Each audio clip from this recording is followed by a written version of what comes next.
Hello again. Today I'm going to show you how to construct a parallel mechanism for parallel motion using a coupler curve of a 4-bar linkage along with one of its cognates that generates the same linkage. So let's first introduce the concept of parallel motion. It refers to moving a link in the plane in what's called curvilinear translation along a chosen path. The simplest example of this is a so-called parallelogram 4-bar linkage, which you've seen before. That has identical circles for all of its coupler points. Curvilinear translation means that you are translating, i.e. not rotating that link along some kind of a curved path. We can create a new parallel motion for any arbitrary 4-bar coupler curve path, not just a circle. That's what we're going to be up to here today.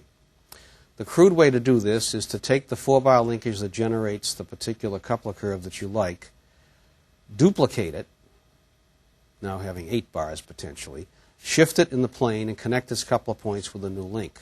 This gives you the 8-bar linkage configuration. But we can do it better than that. By using a cognate of the 4-bar, we can do the same thing with a 6-bar linkage, which is a much more elegant solution. So that's what we're going to do today. Here's a preview of what we're going to do. This is a figure out of your textbook, Design of Machinery. This shows a 4-bar linkage generating a coupler curve of some shape, link 2, 3, and 4. The first step is to create the Roberts diagram so that we can determine what the cognates of that linkage are. So this shows the Roberts diagram for that particular 4-bar. There it is again in red. Here is the second of its cognates, actually labeled 3. And what I labeled cognate 2 over here is this guy with the tiny coupler. This is a Grashof linkage. The original is a Grashof crank rocker.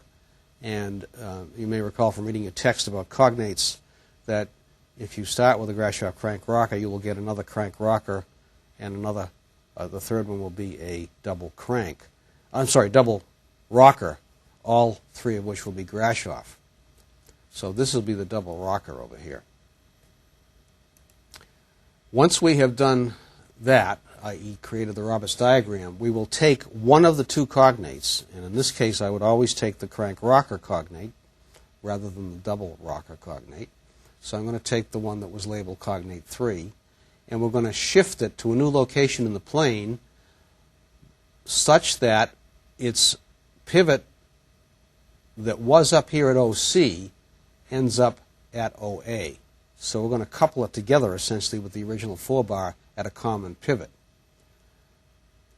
We will then put a new link on, here labeled PP prime, that connects the 2 coupler points, which are now displaced in the plane.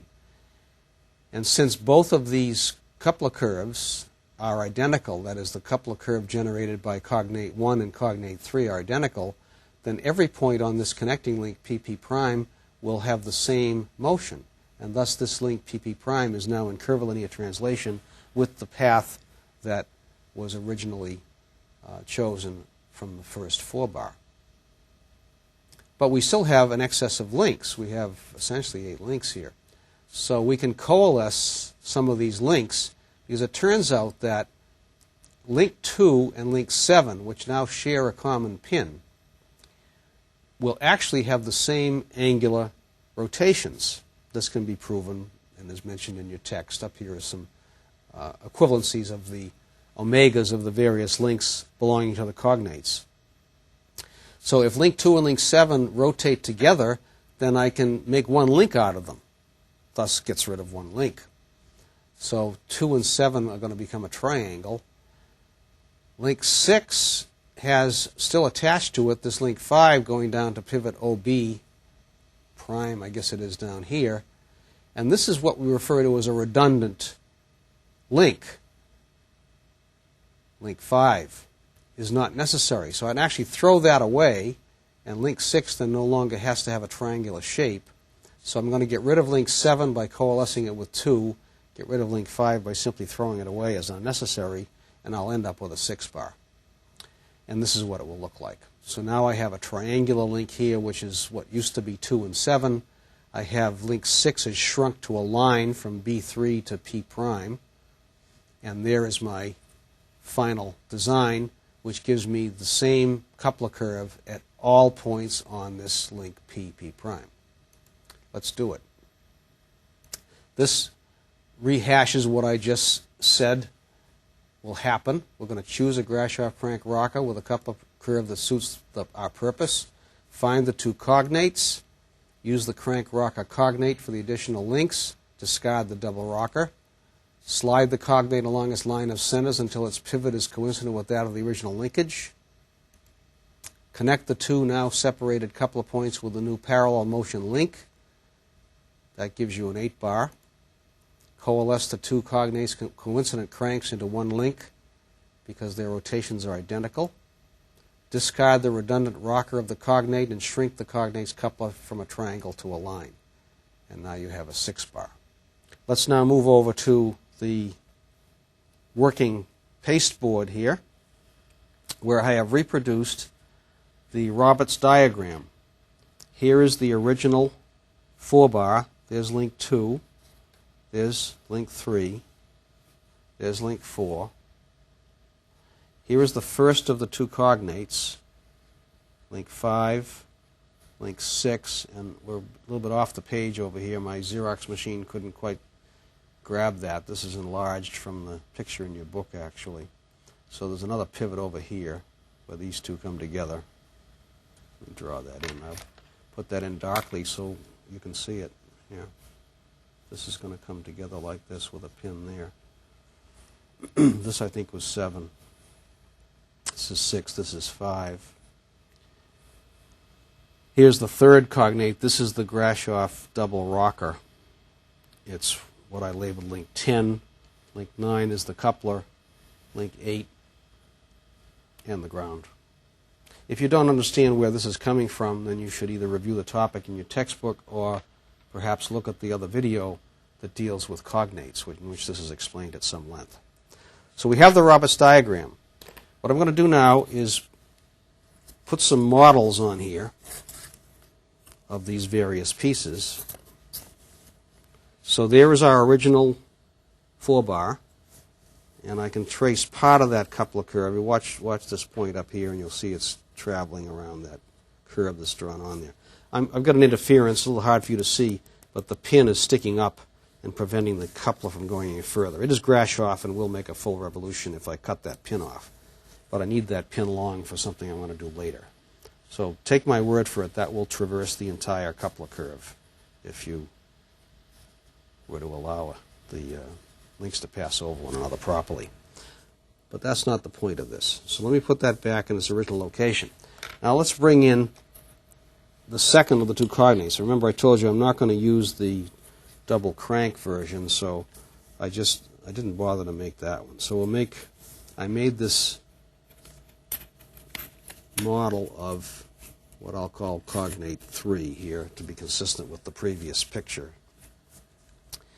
So these, to give the numbers that were on the original diagrams, this was link 4, this was link 3, this was link 2, this I think was link 5, and 6, and 7. So that's what we have now. Now, if you remember from the cognate video that I did earlier, we actually have a mechanical model in plastic, and I showed you that even with all these links connected, we can traverse the entire coupler curve. Again, I'm running into pin interference here, so I can't do that in this particular case. But this will go all the way around that coupler curve with everything connected. Okay, so that was my second step. Now, this is the step that I think the students find the greatest difficulty in visualizing on the printed page, and that's the main reason why I wanted to make this video. What I want to do now is separate these cognates. I want to take the yellow one. By the way, what I just did was I put in something to connect the two fixed pivots between link 5 and link 1 and link 7 and link 1. So this is actually link 1. It's a piece of link 1. This is the ground.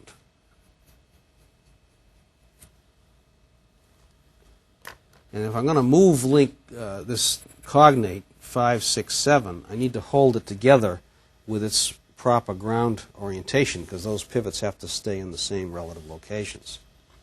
Now what I'm going to do is slide that along a line which it's hard for you to see now. Let me take this off temporarily. I'm going to have to take it off in a minute anyway. A little bit clumsy here to get apart without wrecking things. Okay, there we go. The pin back in. All right, so there is my link 1, 5, 6, 7. I'm going to take that off of there, put it off to the side just for a second. I'll bring it back momentarily. To show you this line, this dotted line is the connection between pivot OA, as it was labeled in the book. That fell off the Xerox machine. This I think I called OC, and OB would be down here. So this line OCOA I want to extend. I did this earlier to get it in the right direction, so I'll just darken that in so you can see. And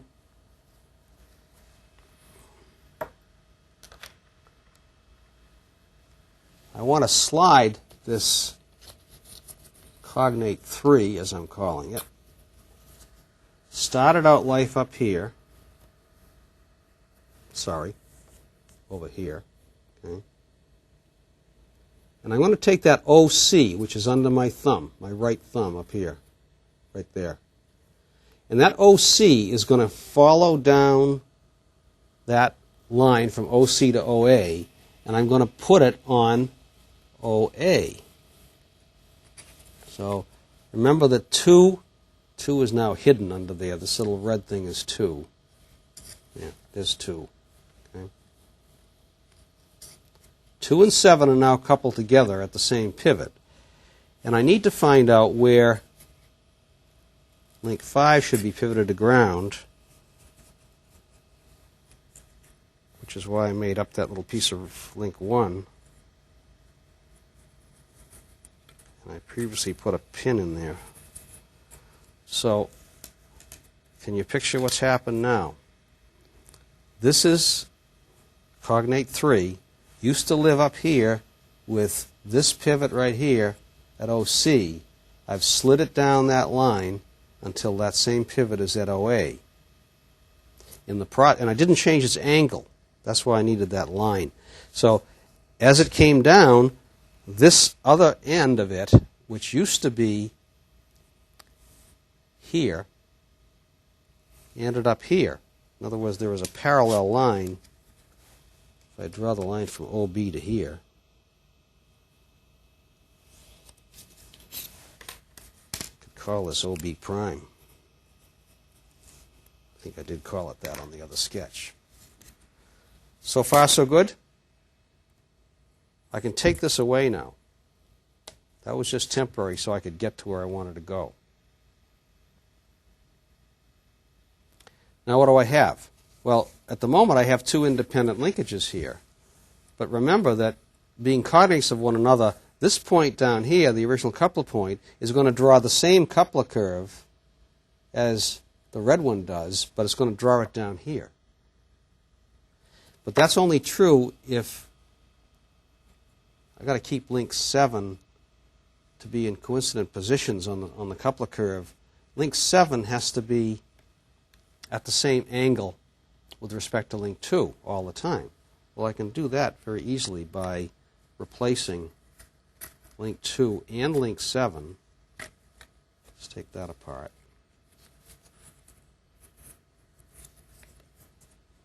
Two and 7 a moment ago were like that. I'm going to make one single link that represents both of them because they have the same angular motions and thus no relative motion one to the other. So we'll put this pin through there, put that back in there, Okay, so far, this is link 2, but this is link 7, which has become attached to link 2. So link 7 is being replaced with this. I need its pin. And we'll put that through here. Find the hole. There we go. Bingo. Okay. So, I'm no different than I was a moment ago, except that these two links, what used to be two links, have become one. Okay? Now, I haven't changed the fact that this point up here, point P, is going to do the same thing as P prime down here. Call this P. Call this P prime. I need to connect those together. So I need another link, which is the distance between these two. So I'm going to add a new link.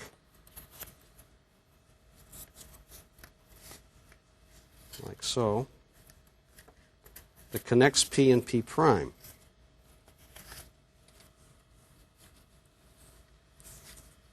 And now as I move these, again they're stubbing one another.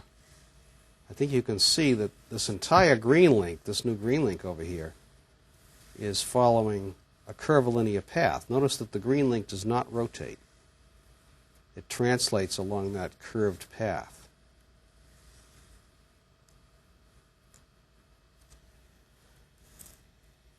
So where do we stand? I have a total of, 1 is the ground plane, call this 2, 3, 4, 5, 6, 7. I have 7 links. And you should know from reading Chapter 2 that if I have pin-jointed linkages only, and I have an odd degree of freedom, in this case 1, then I should have an even number of links. Well, I haven't changed the degree of freedom. I can still drive this with 1 input. So the fact that I have an odd number of links implies that one of those links is redundant. And in fact, link 5 is redundant. So I can take 5 away, and I can still drive 2, and you can see I get the same motion as I did before. Because that link 5 is not doing anything different to the linkage. Now I have this, at the present time, having gotten rid of link 5, I've got this large excess of material on link 6, which just adds weight and does nothing of use to me, or of use for me, I should say. So I can put this on over here. This I should show you before I put that on. Where did that come from? It's just that pin-to-pin distance of link 6. So I simply took link 6 and cut it off. Went from a triangle to a binary straight link.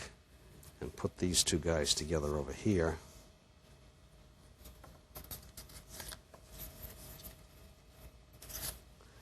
And I am at my final configuration. I have now only 6 links. Let's count them. 1 is the ground plane, 2 is the driver, 3, 4, 5, 6 in my new numbering scheme. 6 links. Every point on this link right here gives the same coupler curve.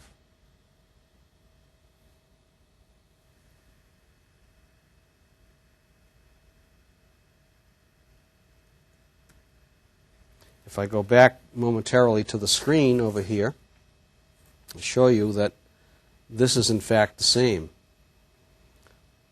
Here's link 2, our new link 2, the original 3, the original 4, our new slimmed down link 6, same length as before, pin to pin, but without the triangle. Here is the link we added, PP prime, which I think I ended up calling 6 in the final analysis. And it's generating the same coupler curve at 3, or actually an infinity of positions anywhere along the link. Okay, let's recap what we just did. We chose a Grashof crank rocker, 4-bar with a coupler curve that we liked. We found its cognates with the Roberts diagram. We used the crank rocker cognate and threw away the double rocker. We slid that crank rocker cognate along the line of centers until its crank pivot was coincident with that of the original linkage. We brought OC down to OA, essentially. We connected the two now separated coupler points with a new parallel motion link. That was the long green one. That gave me an 8-bar at that point. Then I coalesced the two cognate coincident cranks into one link because they have the same angular rotations. I actually did those two steps in different order when I did it with the cardboard. Discard the redundant rocker of the cognate. That was link 5, the yellow one that we threw away that was down at the bottom of the whole assembly. And then we shrank the coupler to get rid of its triangular shape, which reduced the weight. And then I was left with a 6-bar linkage. Okay, I hope that gives you some idea as to how to do that. You can follow it along in the book, but I think it's a lot easier when you see it physically created in a model of this sort. Thank you.